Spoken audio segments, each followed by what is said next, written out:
duraanisee akka hunda dandeenyu modeelii baay'ee yaasuu goosaafi haadhasaa wajjin magaalatoon jedha. Har'a guyyaa kanatti sa'a kanatti daqiiqaa kanatti akka lafee guutuudhaan isin fuuldura dhaabbadhee dubbadhu kan na godhu abbaa warraa koo Haacaaluu Hundeessaa amanamaa goota jaalalaa fakkeessuu fi fakkaachuu hin dandeenye goota biyya isaatiif saba isaatiif darbu nuuf ifa ta'ee inni dhaanu har'a guyyaa kanatti ifa taatanii isa ibsu keessaniif galatoomaa jedha.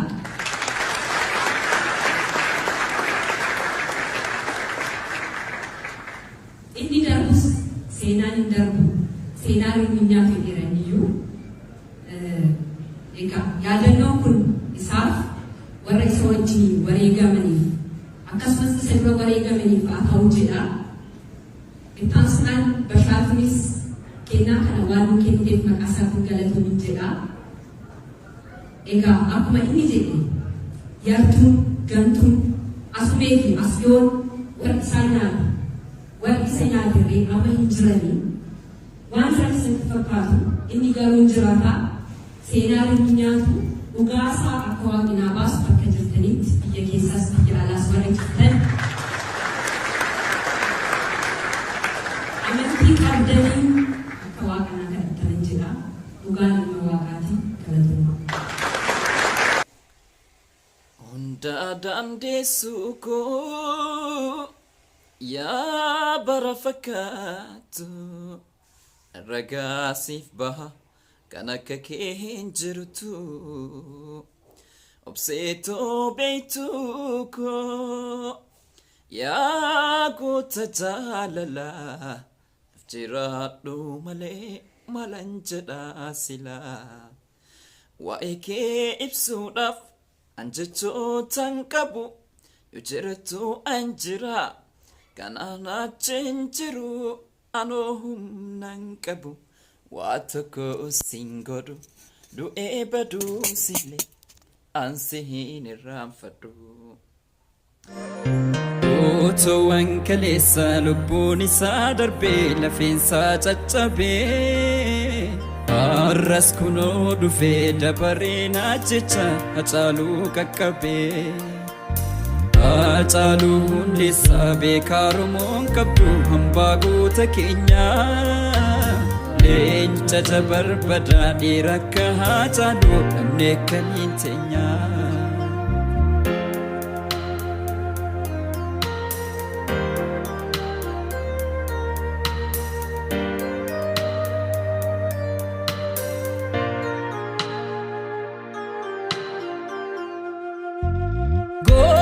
Goonni dalcheem qaroo ija keenyaa sidhamneerra Haacaaluu waabiin kee guddatee amaanaa kee fuutee kaayyoo kee hadhaaltu dhugaa sobaan qabneef Oromoof dubbattee nutti goote maqaa badii keen argine cubbuuta kan qabdu kaayyoon kan kee haqaa. Jedheetu sirbee fi jira abbaa warraashi dhugaa dubbachuudhaaf taanaan dubbiin isiin jette kun jechuudha baay'ee garaa nama nyaata haati manaa Haacaaluu akkuma beekamu erga gaafa inni wareegamuutii as ummata Oromoo caalaa kan bareechee miidhamaa jirtu kan immoo dhugaa isaa akkasumas ammoo qabsoo isaa galmaan ga'uudhaaf tattaafataa jirtu isiidha jechuudha. Dhugaa dubbachuuf taanaan ummata Oromoo biraa galata qabdi. Dubbii keenya irratti dhimmi Haacaaluu Hundeessaa kun dhimma callisamu miti. Dhimma amma yoonaatti dhugaan isaa akka miila bakarwaaree achi buuteen isii dhabamteen guyyaa guyyaan ajandaa adda addaa bocanii nutti kennu osoo dhimma Haacaaluu Hundeessaa kana galmaan hin ga'in. Dhimma Haacaaluu Hundeessaa irratti intalti kun maal jette mee haa dhaggeeffannu. Hi you guys. Namnumti tokko gaafa waan tokko ta'u justice akka namni sun argatamu godhama. It doesn't matter raising saa maalsaa justice argachuu qaba namni sun.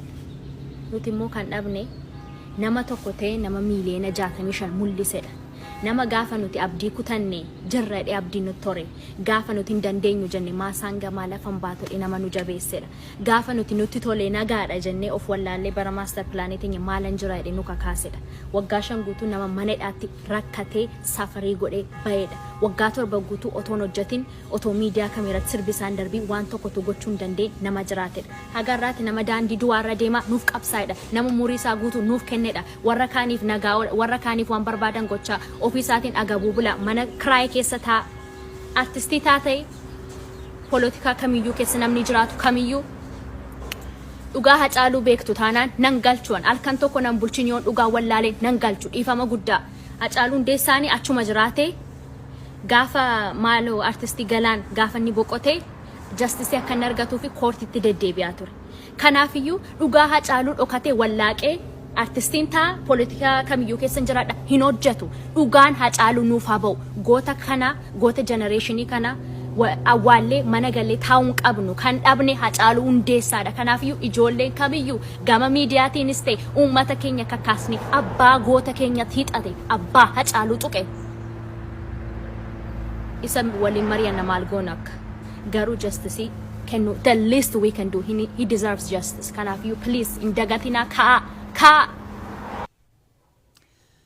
sirrii jette waan baay'ee jette dubbiin Hacaaluu dhugaan Hacaaluu dhugaa hanga jechuudha hanga furmaata argatutti ilmaan Oromoo bakka jiramu jechuudha addunyaarra jiramu dhimma callifamee ilaalamu miti kanarraa ka'uudhaan jechuudha Hacaaluu Hundeessaa weellisaa qofa osoo hin taane falmaa mirga dhala namaa akka ta'e eenyuun keenya iyyuu ni beekna jechuudha kanaaf jennaan hanga har'aatti dhugaan Hacaaluu Hundeessaa awwaalamtee hafuun isaa waan garaa nama nyaatuu fi ummanni Oromoo jirraa jedhe akka inni of ilaalu yookaan akka inni of madaalu kan godhudha jechuudha.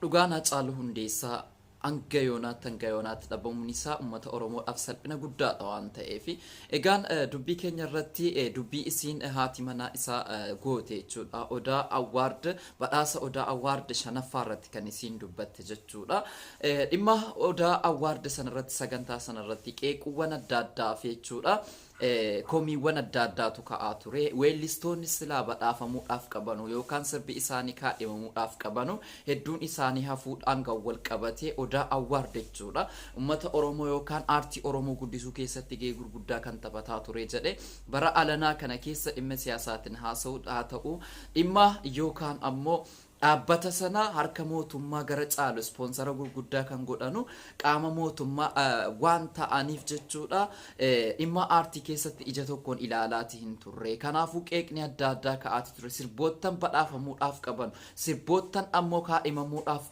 qabanu hin kaadhimamne jechuudha dubbii keenya irratti sooshaal miidiyaa irratti illee dubbiin bashaatuu deddeemaa ture isin garuu akkasiin fuula feesbuukii sana irratti jettee maqaa kootiin yookaan maqaa dhaabbata keenyaatiin social media irratti akka waan nuti aartii Oromoo keessatti aartii Oromoo qucarsuudhaaf yookaan uummata Oromoodhaan walitti nu buusuudhaaf godhameeti shoppii godhamee hojjetame jettee deebisee jirti. Sanas ta'ee kana jechuudha. Odaa Award gam tokkooni qeeqamuun akkuma waan uummanni Oromoo yookaan namni tokko waan ofiidha kan inni qeequ waan hambaa wanti ni qeequuf hin jiru waan hambaa kan hambaati waan ta'eef wanti diinaa kan diinaati waan ta'eef waan kan keemmoo jechuudha waan irraa eegdu tokko gaafa dhabdee jettu kun hanqatee jira kun itti dabalamu jechuun jajjabeessuu danda'uudha qaba osoo kan ormaa ta'eeti hin qeeqamu ture qeeqa kana keessatti hangama kootiin akka nama aartii keessa jiru tokkotti sirriidha sirboottan badhaafamuu qaban hedduu isaaniitu jiru amma fakkeenyaa Yoosan Geetaahun Galaanaa Gaaromsaa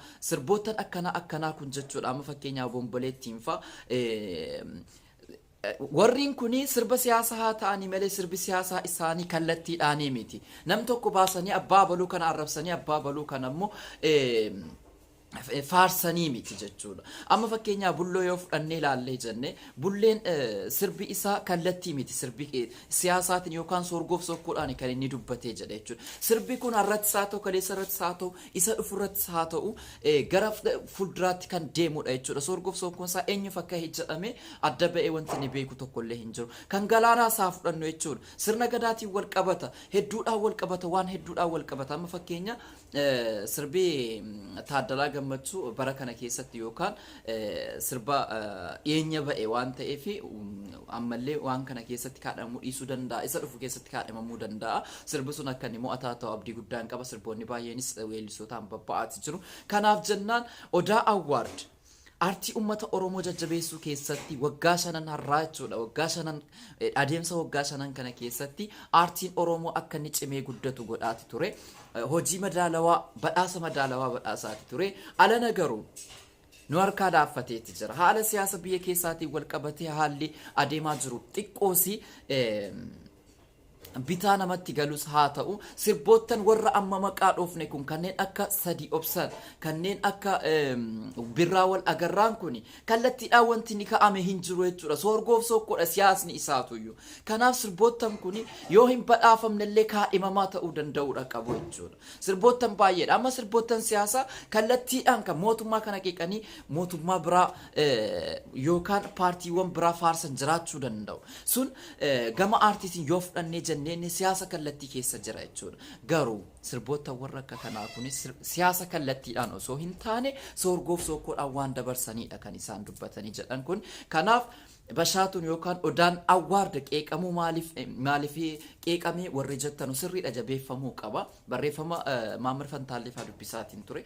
Odaa Awwaard kun jabeeffamuu qaba. Garuu bakka dogoggoreetti immoo dogoggora kanaa qabda jettee waan kan kee gorfachuu yookaan waan kan kee kana qeequun akka inni hamilee ta'uudhaaf malee Odaa Awwaard dhugumatti aartii ummata Oromoo hedduu guddisaa jira jechuudha gama biraatiin ammoo lolli yookaan waraanni adda bilisummaa ummata Oromoo sochii gurguddaa godhaati jira. Xiqqoosi akka yeroo juntaan yookaan lolli Tigreetii fi TDF wajjiniin walii galtee erga uumanii sana booda TDF erga duubatti deebi'anii injifannoowwan woboon godhaa jiran gurguddaan isaanii duubatti akka harkifataa jirudha kan dubbatamaa ture. Garuu amma immoo kanaan dura woboon lixa Oromiyaa keessa ofitti akka jirutti kan inni sammuu namaa keessa jiru. Amma garuu Harargee keessattis Arsii keessattis bakka adda addaa keessattis jechuudha injifannoowwan gurguddaa galmeessaati jira. Injifannoo sana keessa ajajaa dhibbaa itti aanaa ajajaa dhibbaa to'annoo jala oolchaniiti jiru.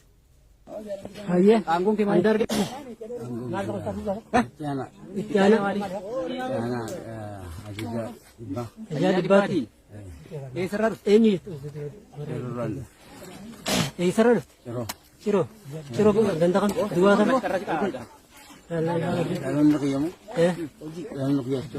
Ciro mah. Ini sinjan. Oh, cika. Mandar ke ini? Gubbala ini. Walde ayah.